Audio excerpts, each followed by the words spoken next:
You're developing a huge relationship. Just be careful when two women get together.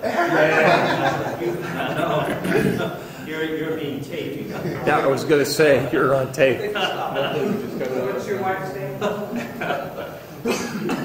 Just I know from last week, one flag was, in the beginning stages, certainly being a mentor, is you can't be the friend. This is a professional relationship. So at times, that opportunity to mix there, you just have to remember a balance there, at least in the beginning of socializing. I think that was emphasized last week. It didn't rule out this wonderful idea of getting together, but at the same time, the role of you can't be a friend, it's more of a professional relationship. You can be friendly, but if we want to get the maximum, what's your reaction to that? Could I just say it this way? We have a responsibility. And the responsibility in our relationship with our mentee is the priority. So if you're going out to dinner or you're saying the hours together, whatever you're doing, the relationship is mentor-mentee. It can be friendly. I suggest that it is friendly. Recommend that. Highly recommend that. But I think John's right. If we lose track of the fact of what our responsible relationship is, why are we together? Why are we doing this? When I wanted to be a Capuchin at one point, and I was up in Deacon, coming down the stairs. I was up there for a retreat, and coming down the stairs, they always had a sign that said, "Why are you here?" Very important. For each of us every day. Why are you here? So in your relationship with your mentee, why am I here? It's always that relationship, so that you are projecting, a true role model of a deacon for them. I think what John asked is a good question, but I also think that, of course, we should socialize with a deacon and their wives, but I don't think the socializing should be part of your session that you're having, because as we heard last week and our wives weren't ordained.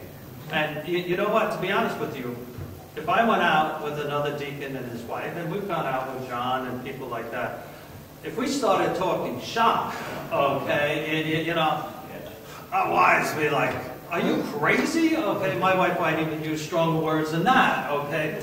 The bottom line is, as Peter just said, it should be on a level, a par level, as far as they're ordained deacons, we're ordained deacons, okay? So we can learn from each other, we respect each other, of course we socialize each other, but I don't know if you were inferring, John, my humble opinion, when I'm meeting with my deacon, okay, I'm not bringing the wife in the discussions and things like that, because the women were not ordained, okay, and we were, and there might be things too that, the man might want to say, and if the wife's there, it could be a little bit awkward, but definitely socialize. Don't leave the poor guy out on a limb thinking, "God, he hates me. All he does is just talk to me about everything I do wrong, or nods his head and hates me." Okay, so yeah, socializing. But I also do think we have a task or responsibility to make sure when we meet with them that it's them that that's why we're here. Have you ever heard the phrase from your wife, "Maybe you should get a room at the rectory"? You at church so much, maybe you should get a room at the rectory. Then I know the balance is church was first, family second, and then I have to, I step back, and you're going to hear things like that. Another thing you might hear, this is all my personal experience, is the secretary in the rectory telling me that if I don't put the lawn furniture away for winter, that she's going to put it in the bulletin. So I get so involved in activities and things that I forget to take care of the mundane things. Well, it's not mundane to my wife, but the mundane things around the house. So I prioritize, and then I get the message. My wife has been telling me to do something and do something and do something, and So I finally got it done. And it took me 2 years, and finally I started putting things away ahead of time, or in time, so that I was no longer a burden. I think the other thing too, what Peter was just saying, that's why I think it's good to talk to the deacons, like shop talk. I use that expression. You can use whatever you want when you talk to them. The idea of, they're so involved, they want to do everything, and with all due respect to the priests, especially if you come from a single priest parish, all right? It's just human nature. The priest will say, wow, he's really enthusiastic, and the priest might even assume he has 100% support from the wife and everything else. It's always a good idea just to keep in contact with that word family, all right, and make them stop and think. And Peter brought up a great idea that it's really something that maybe not the first few times you want to share with them, but you might want to share a little bit down the road, okay? Diaconia, service, all right? It does mean bringing in the lawn chairs at times. It does mean vacuuming the church at times. It means whatever you have to do to make it right, okay? To present the best image, okay? Or not so much the best image, but we're servants. And my personal humble gut opinion is the least diaconate thing I do is Sunday, standing up in the sanctuary. That's the least diaconate thing. It's everything else, as Peter mentioned, all right, that they have to just be aware of. And it's important at work, too. All right, it's kind of interesting. We're both in a school setting. I don't know how it works with Peter's school, but everyone in my school knows I'm a deacon. Every teacher knows, okay? Catholics, non-Catholics. The vast majority of kids know that I'm a deacon. I never told one of those people I was a deacon. Word of mouth got out, he's a deacon. Word of mouth, okay, well, why don't you go to Mr. McLaughlin, okay, and see what he thinks. That's kind of interesting. When you become a deacon, and I think you know this, okay, right or wrong, people perceive you in a different way, but even more importantly, people expect you to act in a certain way. And right or wrong, you're not a deacon just Sunday on the weekend, or you're a deacon 24/7. And I think sometimes, all right, that might get lost with a new person. So it's not a bad idea just to touch upon that, if you see that as well. And, hey, listen, I scrubbed floors in my parish. I painted. Sometimes it was the only priest in the parish. We built things. We built the basement floor. I mean, if it's service, it can't be, I think I want to serve here, and no, that's below my dignity. Or it can't be. So, I mean, you might want to share that too. Just 1 point, work experience. My role at work, I'm a principal. And I do a lot of discipline. Fortunately, not a lot, I shouldn't say that. But I have regular suspects that are active, and from time to time they go through cycles. And when they're active, I wind up suspending a child. That's not a very diaconal thing to do. So someone will say, "I can't believe you're a deacon. You're suspending my child. Can't you forgive him?" You get a variety of responses, and so not everybody comes to me as a deacon at work. Parents. I have, though. It was a wonderful thing one time. One of the fathers, one of the dads, got me aside and he said, I understand you're a deacon. He said, I've been considering that myself. So I suggested he speak to his parish priest and pastor and pursue it further. And so you never know, what paths you open up.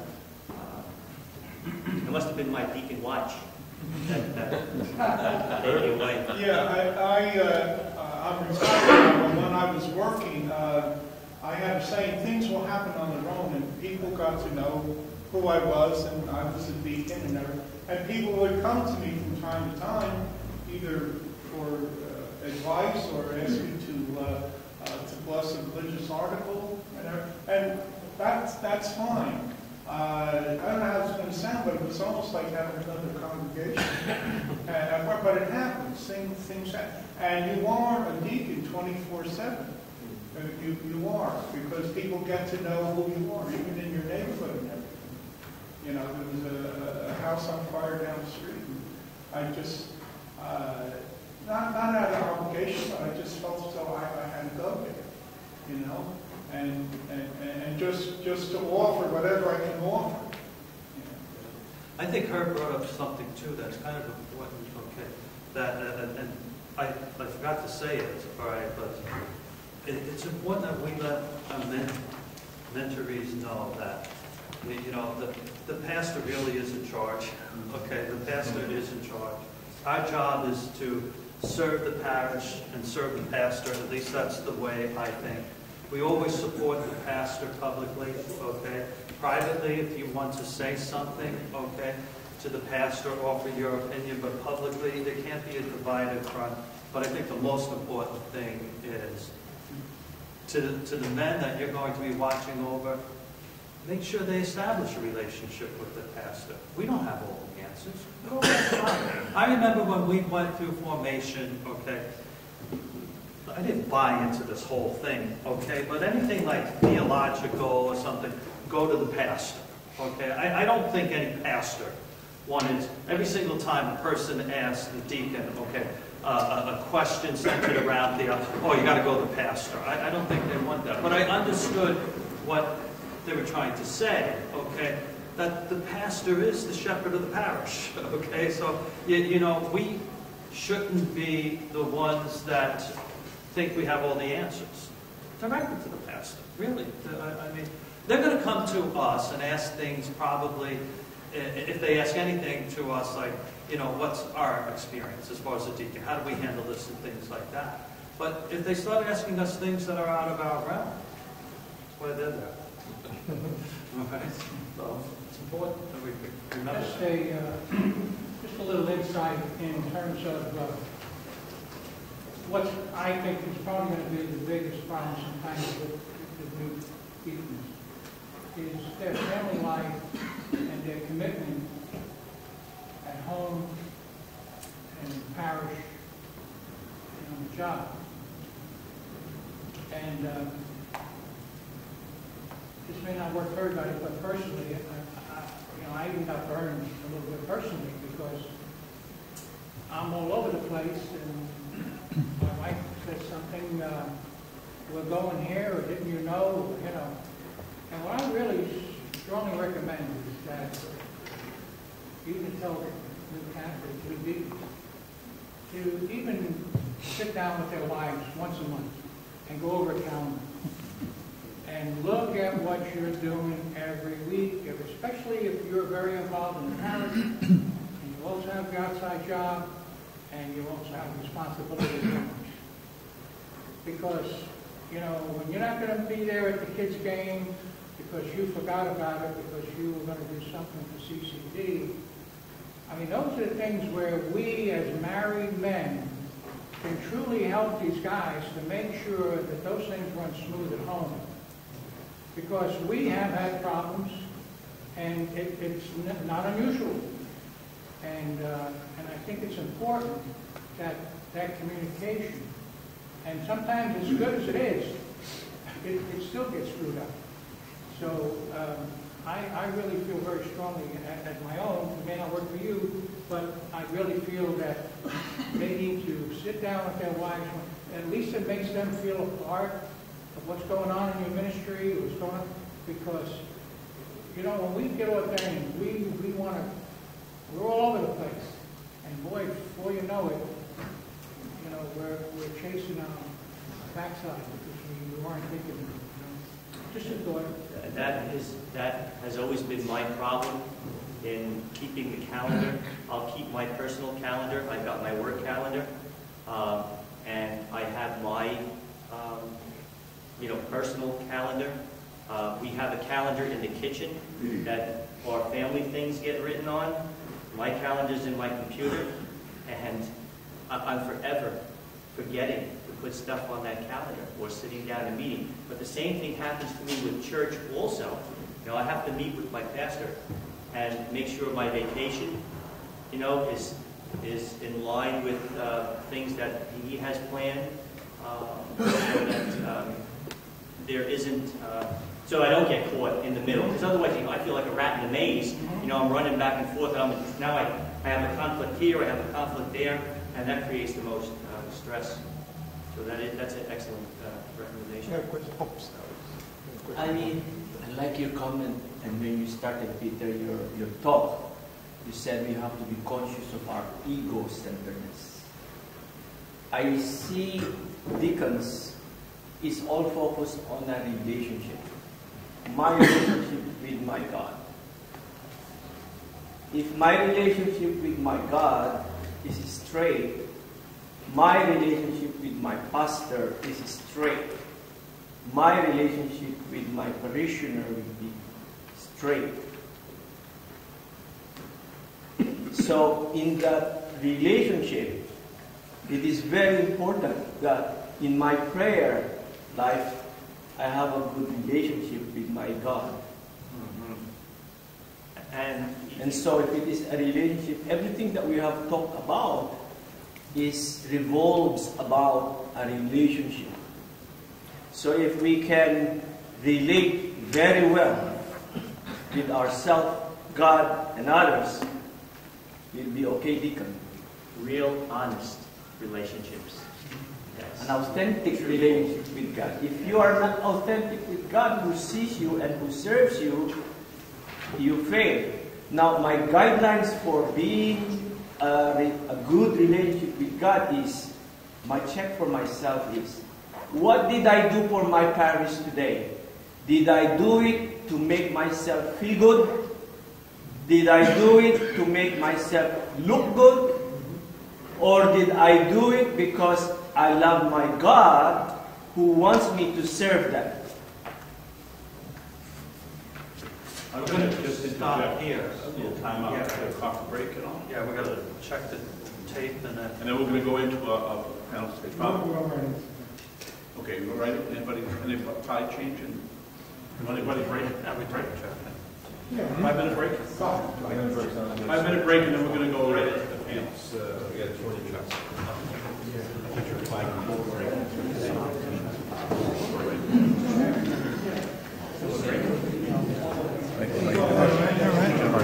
Thanks for coming. Grasty, and I'm the pastor of Queen of Peace in North Arlington. And also, by way of a little bit of background,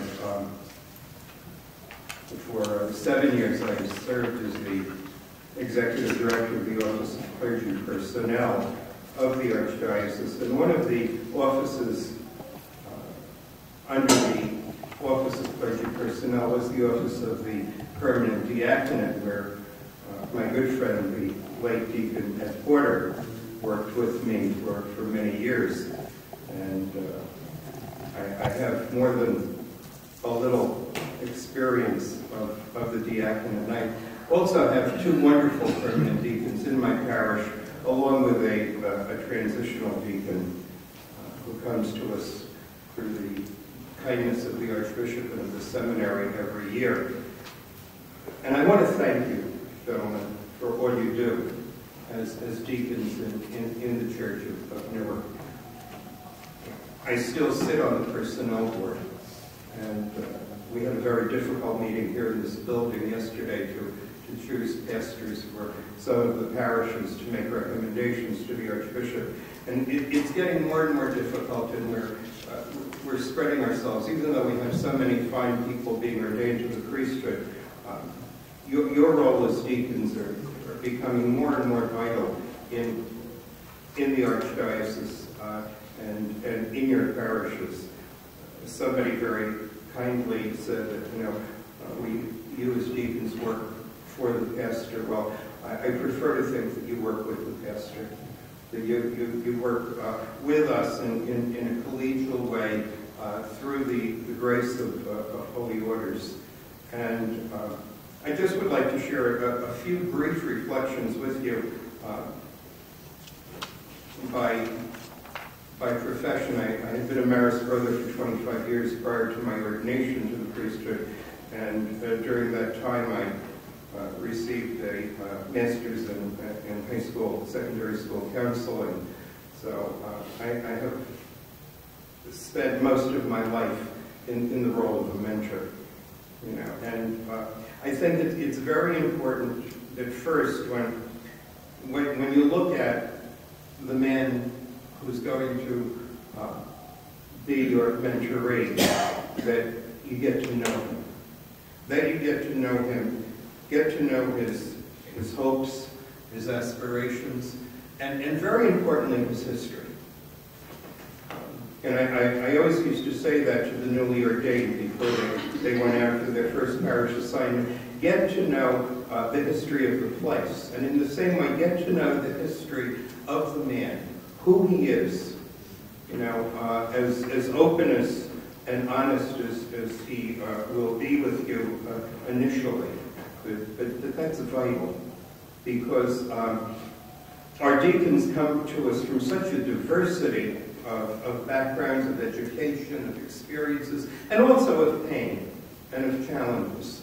And I think that in order to be effective as a mentor, you have to listen with the ear of compassion and with the ear of faith, so that you understand who this man is. And if he realizes that, you are taking a personal interest in him, then you will be very effective in this ministry that God is calling you to as a mentor. Most of the deacons will be going and working in their home parishes. So they're going to be in familiar surroundings. Now, that's a two-edged sword, you know, and you know that yourselves. Because all of a sudden, you're walking from sitting in the pews to standing behind the altar and standing in the pulpit. And I think that transition is something that is very important to help the new deacon adjust to. And I think that's something that that you need to do. You have to encourage these fine men to find out what the expectations of their pastor is in their regard. You know, what the needs of the parish are that the pastor is asking them to respond to. One of the things that I always challenge myself to is the fact that in any assignment, you have to stretch. You have to learn how to stretch. You have to learn to dig deep and find out talents that perhaps you didn't have or know you had. You know, and that those talents are things that the parish may need. Another important quality that I see is in terms of listening with honesty and with candor. The more you get to know the man, the more you will intuitively come to see that there may be things that they have to hear that may be difficult to tell them. You know? And things that are barriers, possibly, in their ministry of service to the parish community. So candor and honesty, as you get to know them, is I think, very, very vital. All of us, when we get to a certain age, and for some people it's 25, tend to become fixed in our ways.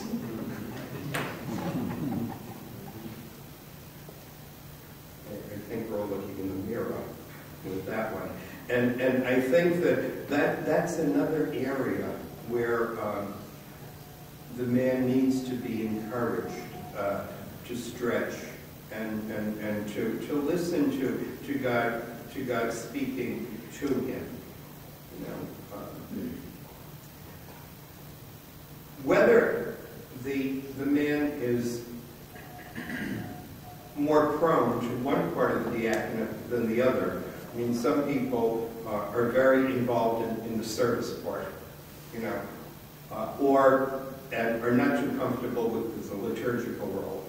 Others, you know, are the born altar boys who now have grown up, you know, and love that part of the ministry. Well, that's where somebody to be complete in their ministry needs to reach out in service as well as in the liturgical part.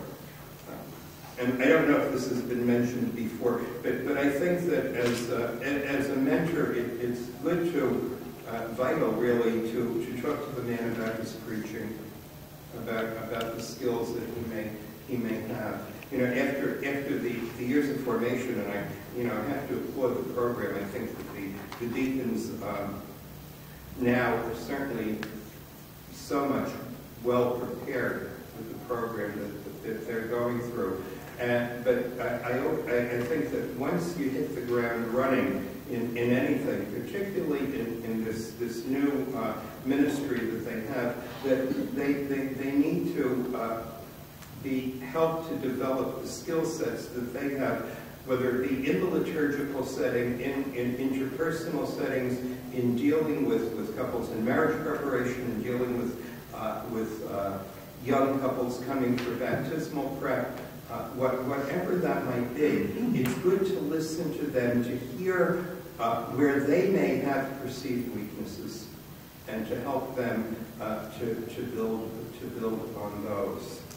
You know, the other important thing, and again, the deacon, by virtue of his ordination, is kind of a new creation. And even though he may have been in the parish his whole life, his relationship now with the pastor, with the parochial vicars, with other deacons, with the religious, with the lay staff, you know, is going to be different. And they need to understand that as a deacon, that they're now standing there as an ordained member of the clergy in the midst of the parish community. Not any better than anybody else, you know, but there with a unique role and function, a function that I think is very, very important for them to start growing into. And that, to me, is the bottom line role of the mentor, to help the person through fraternal support grow into their role of diaconal service, and to help them examine their own need and to grow, the areas of growth that they need. You know, when you talk about the pillars of priestly formation, you know, human, spiritual, Christian, in the case of you guys, diaconal, you know, all of us need to do that. You know, sometimes you might run into a person who needs a little bit of polishing in the human skills. You know, who may be great spiritually, may be a great preacher, but the human skills may need a little bit of polishing. And that's where it might take some candor also to say to the person, you know, you're a little bit rough, you know, in the way you deal with people. You know, if we can give, if you can give the person who is going to be, who you're going to be their mentor, the idea, the reality of the fact that people coming to them are coming and looking to see the love of Jesus Christ in their lives, then you will have, I think, a very successful relationship with them. And the only way that they're going to catch that challenge to be Jesus Christ to everyone they meet, especially the most difficult, and there may be one or two difficult people who they will encounter over their diaconal ministry.